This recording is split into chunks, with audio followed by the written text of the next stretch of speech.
So in a country like Colombia, which is so geographically diverse, so many different habitats and so many species, almost 2,000, preparing in advance for a birding trip, especially to a place you've not birded before, is always helpful. If you're not going to be with a guide or a real expert on the local bird species, it helps to do some homework before you travel.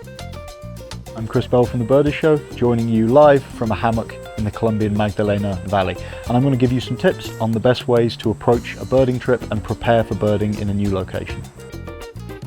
You don't have to do too much. What I like to do personally is first of all check up roughly the kind of habitat I'm going to be birding in. What altitude are we going to be at? Whereabouts in the country? What's the vegetation like? All of that helps me build a visual mental picture of the kind of birds I would expect to see.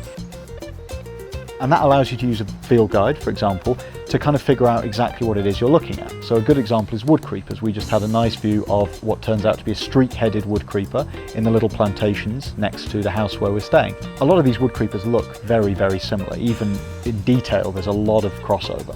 But what helps is that I know that here we're at about 1,200 meters and we're in the edge of the Magdalena Valley in the Colombian fringes of the eastern Colombian Andes. So I can look in the map, in the guidebook, and I can see that the bird is here. The habitat extends down the Magdalena Valley. The bird comes up to 1,800 meters and its preferred habitats, forest borders, plantations and clearings, exactly where we saw the bird.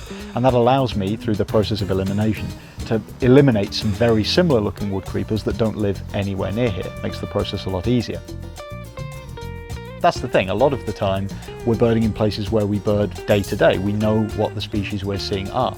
But you come to a place like this, a farm in the Magdalena Valley on a nice holiday, doing some birding on the side, you have no idea what the bird species are. And if you can figure out those details, that information, altitude, habitat, range of the species, you can then use the visual confirmation to figure out exactly what the bird you saw was. And in this case, it was a streak-headed wood creeper.